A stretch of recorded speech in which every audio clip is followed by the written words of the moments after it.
Question है, pituitary ग्रंथि को मास्टर ग्रंथि क्यों कहा जाता है? यानी पिट्यूटरी ग्रंथि जो है उसको मास्टर ग्रंथि क्यों कहा जाता है, इस पे विचार करना है।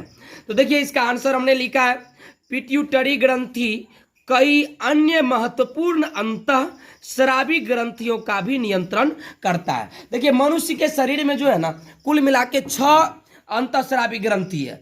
6 अंतःस्रावी ग्रंथि में एक है पिट्यूटरी ग्रंथि। पिट्यूटरी ग्रंथि अन्य ग्रंथि को भी कंट्रोल करता है, यानी ये सब ग्रंथि पे नियंत्रण रखता है, इसलिए पिट्यूटरी ग्रंथि को कहा जाता है क्या? मास्टर ग्रंथि। यहाँ पे हमने लिखा, इसलिए पिट्यूटरी ग्रंथि को मास्टर ग्रंथि कहा जाता है। बड़ी सीधी सी है, 2 मार्क का पूछा जाता है। पिट्यूटरी ग्रंथि को मास्टर ग्रंथि इसलिए कहा जाता है क्योंकि ये अन्य अंतःस्रावी ग्रंथि को भी नियंत्रित करता है। दूसरा आप क्वेश्चन देख सकते हैं, यहाँ पे है, मनुष्य के शरीर में पाई जाने वाली अंतःस्रावी ग्रंथियों के नाम लिखे।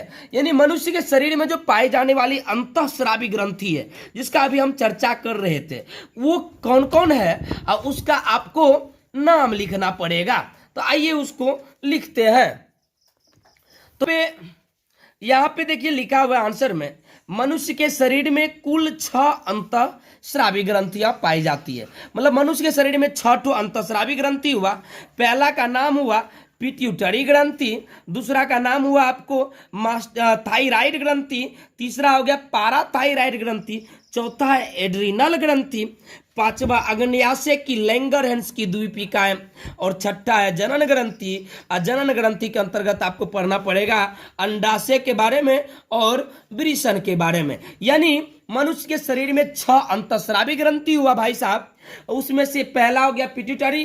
पिट्यूटरी ग्रंथि को ही मास्टर ग्रंथि कहा जाता है। अब पहला क्वेश्चन जो आप ऊपर में देख रहे हो, ये जो क्वेश्चन था, पिट्यूटरी ग्रंथि को मास्टर ग्रंथि क्यों कहा जाता है, तो आपने देखा था कि पिट्यूटरी ग्रंथि के बारे में हमने लिखा कि पिट्यूटरी ग्रंथि कई अन्य महत्वपूर्ण अंतःस्रावी ग्रंथियों का भी नियंत्रण करता है, इसलिए पिट्यूटरी ग्रंथि को मास्टर ग्रंथि कहा जाता है। इसको आप लोग याद करिएगा, और आपके एग्जाम के लिए ये दोनों क्वेश्चन भी दिया है, दोनों भी दिया है, आप लोग अपने फेयर में भी लिख सकते हैं।